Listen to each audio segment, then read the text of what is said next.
Olá, este é mais um programa sobre o panorama das comissões. Hoje nós vamos conversar sobre as atividades da Comissão de Infraestrutura. E nosso convidado aqui no estúdio é o senador Confúcio Moura, de Rondônia, presidente dessa comissão. Seja bem-vindo, senador. Muito obrigado, meus cumprimentos a todos os telespectadores e meus agradecimentos à TV Senado. Senador, esta foi a primeira legislatura, o primeiro ano aqui no Congresso após o período da pandemia. Eu lembro que em 2020, o seu gabinete, em março de 2020, foi o primeiro a adotar as medidas de higienização e logo depois disso ficamos no remoto, no funcionamento remoto, que foi bastante diferente, foi bastante sofrido para todos nós. E agora voltamos no início de 2023 às sessões plenas, as sessões presenciais, a maioria delas, é verdade. E que representou essa mudança, o que aprendemos com tudo isso e como é que foi voltar agora ao movimento aqui nos corredores, nas comissões?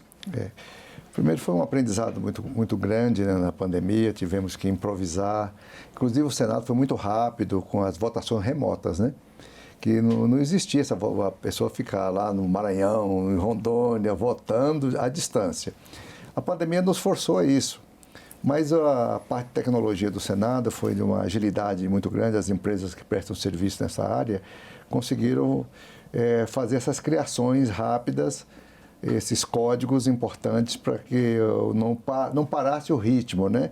As comissões em si ficaram suspensas e praticamente concentrou em uma comissão única, que é a comissão da Covid, que era no primeiro ano, 2020, era uma comissão mista de deputados e senadores. Foi realmente uma escolha maravilhosa de senadores e deputados muito participativos, que não deixou, como se diz, a peteca cair. Então nós tocamos muito, pressionamos, mostramos os dados ao Paulo Guedes, ao ministro Paulo Guedes, a toda a equipe do Ministério da Fazenda também, que nos honrou muito e prestou mensalmente, estava conosco na comissão, prestando contas em audiências públicas. Foi extremamente proveitoso. Esse mérito do ministro Paulo Guedes a gente não pode nunca subestimar e nem esquecer, porque ele foi realmente muito presente em todas as etapas da Covid. Senador, agora nessa retomada, o senhor assumiu a presidência da Comissão de Infraestrutura. E qual foi o plano, o norte da comissão? Que gargalos na infraestrutura vocês focaram nessa atitude, nessas ações agora de 2023? Nós estamos passando uma transição muito importante, né? Por exemplo, com a criação do marco legal do saneamento 2020 para cá, e com determinação de até 2033 a gente ter praticamente a universalização da água e 91% do esgoto. É um legado extraordinário de relatoria do Tasso Gereissati, do inesquecível senador Tasso Gereissati, que deixou esse legado. E o Brasil está caminhando e nós estamos avaliando essa política pública. A nossa comissão está avaliando ano a ano. Esse mês agora eu vou apresentar dia 12, amanhã, o nosso relatório, na Comissão do Meio Ambiente, para a gente avaliar se a política está andando, se está dando certo, se está evoluindo no Brasil, se a parte de concessões o BNDES está fazendo adequadamente, né? E 10 anos passa muito rápido, então nós temos que fazer as cobranças, o Tribunal de Contas já faz e a Comissão de Infraestrutura também faz. É uma comissão muito ampla, ela trabalha com todo o sistema de transporte aeroviário, hidroviário, ferroviário, rodoviário, a parte de energia, saneamento, telecomunicações, a parte de mineração. E por isso mesmo a comissão convidou vários dos ministros e vários dos responsáveis pelas pastas para conversar aqui, discorrer sobre que planos eles têm, porque coincidiu com o novo governo federal. Exatamente, com o governo Lula, logicamente os novos ministros, que nós gostaríamos de ouvir o que eles tinham na cabeça, os planos de governo, né?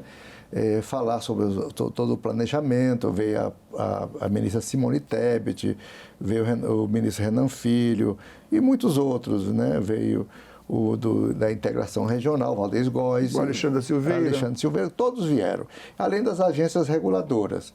Quase todas compareceram também a audiências públicas na comissão. Isso foi muito bom para poder deixar bem claro para a população as metas do novo governo, do governo Lula, né? E na transição do governo, ele precisou de um dinheiro extraordinário. A PEC da transição. A PEC da transição. Né? Ele precisou de um volume de recursos aproximado de 170 bilhões, que esse dinheiro ele veio justamente para incrementar os novos programas de governo, né? Como Minha Casa Minha Vida, o Bolsa Família e outras, o PAC, e também investimentos na área de infraestrutura rodoviária. Por exemplo, o DENIT, o Ministério do Transporte, não tinha dinheiro nenhum. E aí vocês conseguiram multiplicar por 4 vezes os investimentos em Rondônia. Não foi só Rondônia, foi o Brasil inteiro, está em obras. Hoje você pode rodar o Brasil, as rodovias estão melhorando, não é? Tanto na parte de manutenção dela, como aquelas áreas críticas sendo retomadas. Muitas pontes também estão sendo construídas e tem um volume de obras projetadas para o futuro muito grande. Lá no estado de Rondônia, ampliamos bastante os investimentos, que eram em torno de 130 bilhões no governo anterior, para quase 500 bilhões neste ano. Então, o volume de obras lá e a execução orçamentária da superintendência do DENIT Rondônia foi excelente. Mais de 80% até agora já de dinheiro já compromissado e pago, né? Agora, senador, eu acho que Rondônia também foi afetado pelo problema do clima, né? Poucas chuvas. E parte desse orçamento foi destinado a obras de dar condições de navegabilidade ao Rio Madeira, né? Exatamente. Foi feita uma concessão definitiva, assim, por longo prazo, de uma empresa que faz a dragagem do rio. A dragagem significa tirar os bancos de areia que na época da estiagem realmente impede a navegação, e a navegação do Rio Madeira de Porto Velho a Manaus é intensa. Essa soja de Rondônia e do Mato Grosso, milho, grãos e outras mercadorias da Zona Franca de Manaus sai por água, não é? Um volume muito grande de movimento pelo Rio Madeira, e também com isso a dragagem era necessária. Não é uma dragagem, o Rio Madeira ele tem que passar por uma fase completa, é como se fosse uma rodovia, tem que ter manutenção, o leito dragado, tirado dos bancos de areia, joga a areia para fora. E depois a sinalização, que é feita de sinalização. Permite que aquelas balsas possam trafegar. Para orientar diretamente o leito profundo onde as barcaças deslizam. E também a sinalização lateral, as luzes à noite, para poder orientar a navegação. Né? Agora, essa soja também escoa através da BR-364, certo? A soja ela vem do Mato Grosso pela BR-364. E o volume de carretas, quando eu cheguei a Rondônia, eu nem sonhava, que não tinha asfalto. E com o tempo a gente também não esperava esse volume de carretas que tem hoje de soja. Agora, para frente, fevereiro em diante, vira uma loucura. Na época da safra do Mato Grosso e a safra de Rondônia. Então, a quantidade de cargas pesadas é muito intensa. Então, a avaria, o estrago da rodovia é muito grande. Acidente, ela não é duplicada ainda. Muitos acidentes graves, fatais acontecem ali. Então, no decorrer do tempo, e o ministro Renan Filho já está com um projeto já de concessão da duplicação. Que isso para Rondônia é muito importante, porque vai duplicar do município de Pimenta Bueno até a cidade de Porto Velho. O espectador do noticiário da TV, quando vê aquela fila de caminhões, pensa, eu, por exemplo, era induzido a pensar que parte da rodovia, que aquela soja de Mato Grosso, ali de Rondônia, trafegava em direção ao sul, ao porto de Paranaguá, principalmente. Eu não sabia que também ia pelo porto. Muitas dessas cargas vão para lá, é uma questão estratégica, né, de dinheiro mesmo, de lucratividade do frete. Porque indo pelo Atlântico, ou mesmo mais tarde pelo Pacífico, encurta os destinos e economiza dinheiro com o trecho rodoviário, de mais de 1.000 quilômetros de hidrovia, que é uma hidrovia maravilhosa. O Rio Madeira é um exemplo extraordinário de uma hidrovia que realmente substitui milhares de carretas. Ali chega ali, as cargas são jogadas nos portos, abastecidas as barcaças, e elas descem ali. Uma barcaça daquela corresponde a não sei quantas carretas de carga, né? É extremamente importante. Agora, em termos de investimentos, ou seja, do que foi executado e do que está sendo planejado para na lei orçamentária anual, a gente tem uma ideia de que sobra muito pouco para investimento. E o que pode ser, a ministra Simone Tebet esteve aqui e foi também, debateu com a Comissão de Infraestrutura, o que ela trouxe de novidade, se foi execuível o que ela falou aqui para vocês.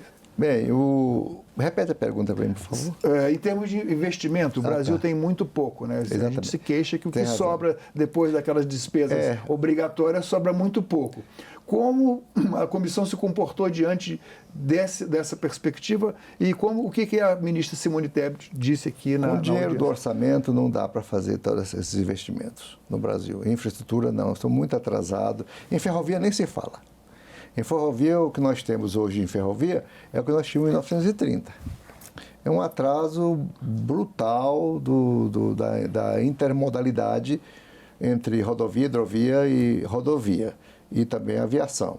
Então, na realidade, o dinheiro do orçamento, que depois que paga as despesas obrigatórias, os recursos discricionários que o governo tem para investimento, para tudo, custear as máquinas do Poder Executivo, pagar pessoal, pagar água, luz, telefone, toda essa coisa que é muito grande, não é? Aluguéis.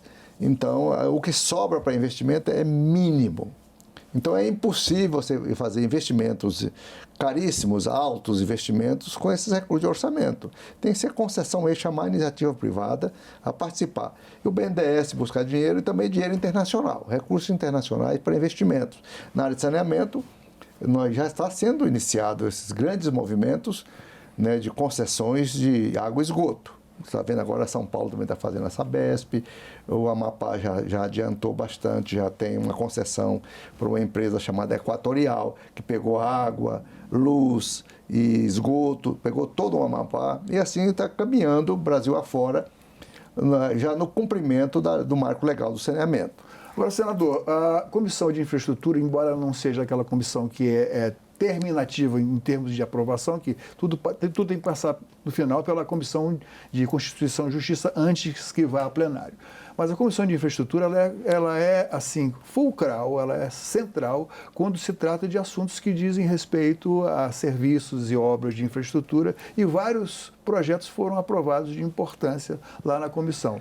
Dentre os quais, algum que chamou a atenção porque ela tem uma repercussão muito grande para quem dirige, quem passa pelas estradas, que é a aprovação ou seja, tornar obrigatório que os postos de pedágio aceitem o Pix. Quer dizer, é um tema até bem atual, né? Esse é um atraso muito grande. Eu lembro, eu mesmo fui uma ocasião para Goiânia, chegou num daqueles postos de pedágio, eu pensei que pudesse pagar com cartão. Aí não, eu tive que voltar lá do primeiro posto de pedágio para Alexânia, para ir no Banco do Brasil. Pegar 3 ou 4 reais e ir lá pagar. Eu gastei quanto de gasolina? Então foi realmente um assunto burocrático injustificável, que hoje, com os modernos meios de transferência de dinheiro, com o Pix, mesmo o cartão de crédito em débito, em débito na hora é substituível. Então, isso foi uma conquista importante. Os pedágios, eu não sei nem por que não recebi o dinheiro de outras formas, né? Só tinha ser em cash mesmo. Mas depois dessa lei aqui, que é uma iniciativa de um senador, não sei se foi o Girão. O Girão. O Girão, que realmente teve essa felicidade de apresentar a lei, foi aprovada e já está aí já em curso, né?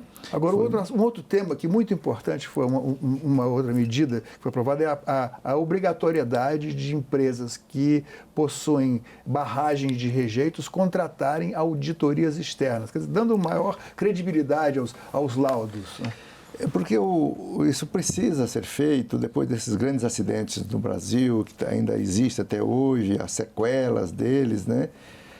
As áreas atingidas desses rompimentos de barragens causaram transtornos seríssimos, né, no Brasil. Então, essas fiscalizações externas, essas auditorias externas são muito proveitosas, porque normalmente a empresa que faz os seus próprios laudos, ela faz de acordo com os seus próprios interesses, né? Então é necessária uma investigação externa, neutra, que faça uma análise de engenharia bem feita, as consequências, a solidez das barragens ou de outros empreendimentos, não só barragens, mas também outros empreendimentos de grande porte, que causaria grandes danos ambientais.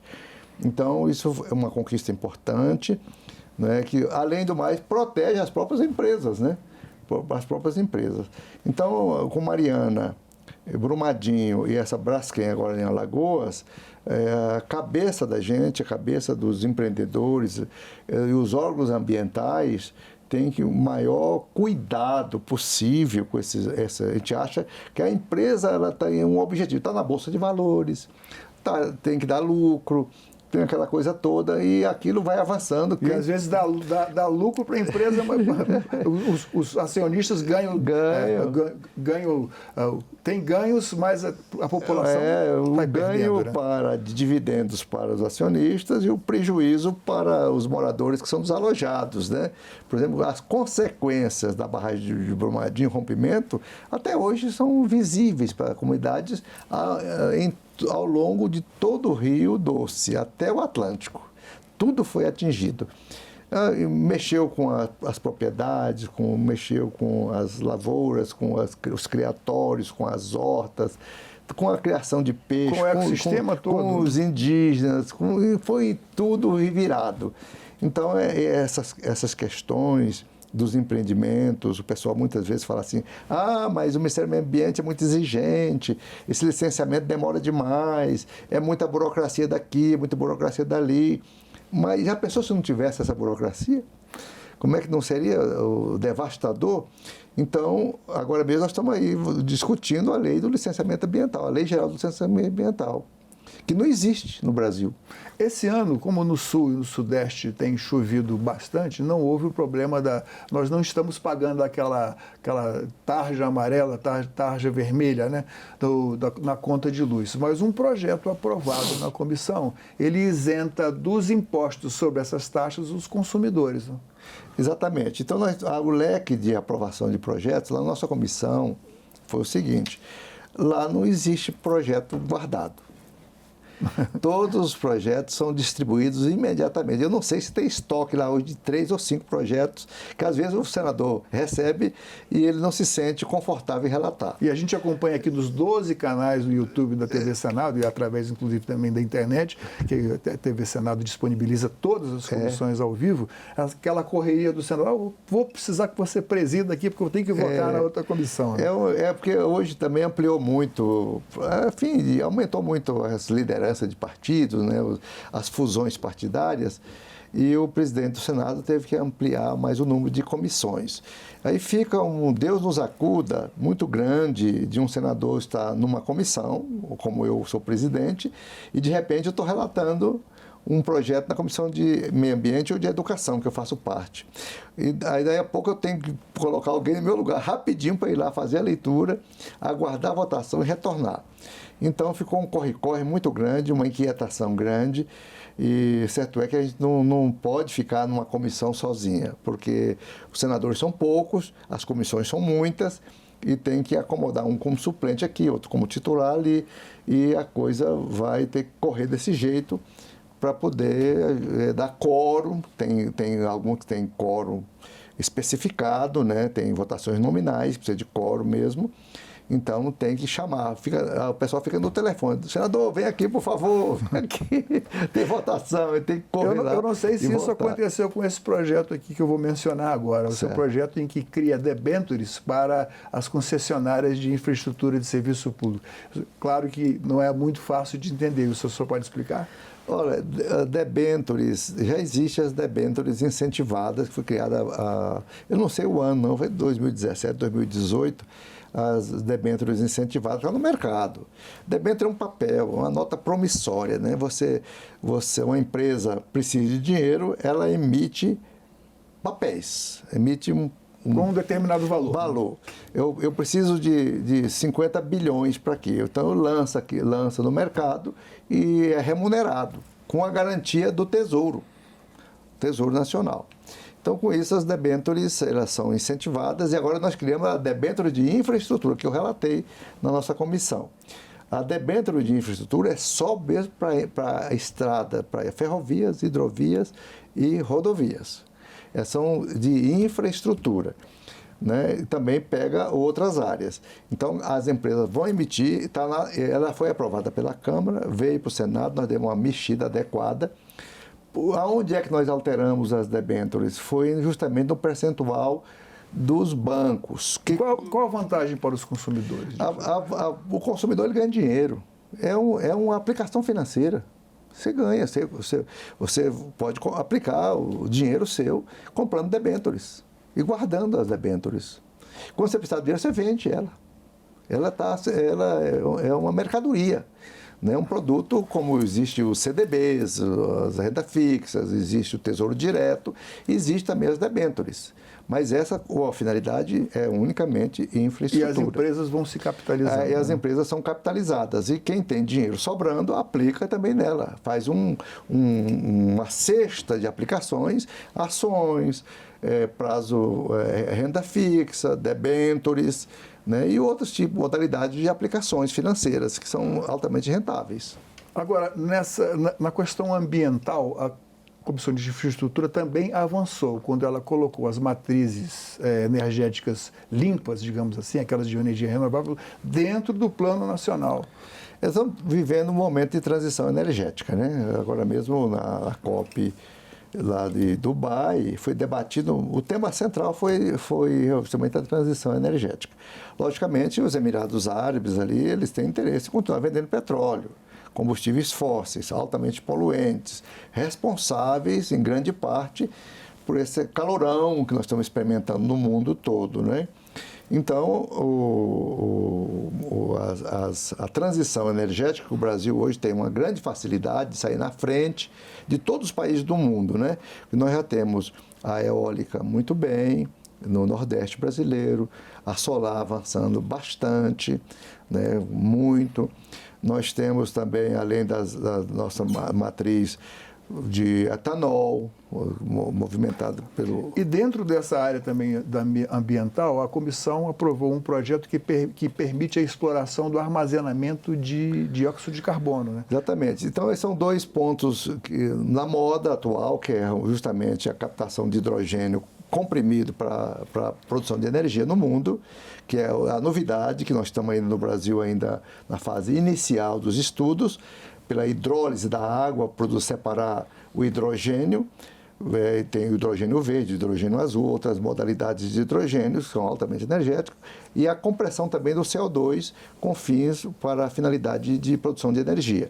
Então, isso tudo é fantástico e são admiráveis mundos de futuro que nós estamos agora experimentando, lançando as sementes no presente. Uma categoria que foi bastante contemplada, a meu ver, nas ações da Comissão de Infraestrutura, nos projetos, na análise dos projetos, foi a categoria dos taxistas. Os taxistas, eles gozam de incentivos para comprar seus veículos, né? Mas tinha alguns pontos ainda ausentes da lei. Por exemplo, na morte do taxista titular, né? Esse carro iria para onde? Então, esse incentivo continua perenizado para os descendentes e para os adquirentes. De 2 anos. Exatamente. Então, essa lei ampliou mais o leque dos incentivos aos taxistas, que inicialmente os taxistas estavam um pouco abatidos, assim, com a competição com o Uber e os aplicativos. Então, eles estavam ali, mas eles foram se ajustando. Também foram incluídos no Pronamp, né? E pegaram financiamentos. Eles estão mantendo as suas vidas, né? O taxista, tem muita gente que prefere o táxi ao aplicativo. Embora pareça que o aplicativo seja mais barato, mas o táxi é aquela pessoa conhecida. O taxista é aquele, geralmente na quadra, aqui em Brasília tinha aqueles pontos de táxi da quadra, que aquela senhora de idade já conhecia, pegava o telefone, ligava para o seu taxista e falava: seu fulano, Seu José, vem aqui me pegar. Carro de praça. É, né? O carro de praça. Então, ele tinha um nome, ele levava o menino na escola, levava a filha na escola, ele busca na escola. É aquela política de vizinhança, de confiança estabelecida, né? E o taxista tem a plaquinha dele, ele tem o número dele, é fácil de ser identificado. Né? No caso, eles geralmente têm o índice de furto de taxista, de crimes com eles em si mesmo, são profissionais muito estáveis, muito seguros, geralmente mais maduros. Então, são motoristas cautelosos, né? Senador, já podemos antecipar qual será a política pública em análise durante o ano de 2024 na comissão? Nosso grande lema mesmo é a transição energética, está na ordem do dia, o foco, né? A questão do licenciamento ambiental, que essa é mais da parte do meio ambiente. Nós temos também toda a questão do hidrogênio, que é muita coisa. Nós temos um marco legal do saneamento, que tem um servição imenso pela frente no Brasil todo, de levar água. Não é água e esgoto, assim para as grandes cidades, aqui Brasília, São Paulo, Goiânia, até que não é difícil nas regiões metropolitanas. Mas você imagina no sertão, na área rural. Como é que você vai levar esgoto na área rural? Os engenheiros de saneamento vão ter que quebrar a cabeça, já deve ter modelos mais simplificados para levar esgoto. Por exemplo, as estações de tratamento de esgoto, como existe nos condomínios. Os condomínios residenciais, eles têm uma estação de tratamento própria. Assim também poderão ser construídas estações de tratamento para as comunidades rurais. Aí vai conectar aquilo tudo. A água para todos, o carro-pipa que leva, mas não tem que levar água da torneira, água tratada. Isso tem que sair do papel Isso tem que sair no dia a dia do cidadão. E o tempo é curto. E o outro problema mais grave são as regiões norte, por exemplo, onde a situação de esgoto é mais dramática, é mais desigual no Brasil. E a grande parte da população, as regiões metropolitanas, são palafitas. Senador, o senhor falou que o tempo é curto. Infelizmente, o senhor acabou me lembrando que o nosso tempo também aqui é limitado. É limitado. Agradeço imensamente a sua gentileza de vir aqui mais uma vez atender a TV Senado. Muito obrigado, senhor. Muito agradecido. Esta entrevista você pode rever na internet, senado.leg.br/TV ou então no nosso canal no YouTube. Um abraço a todos e até a próxima.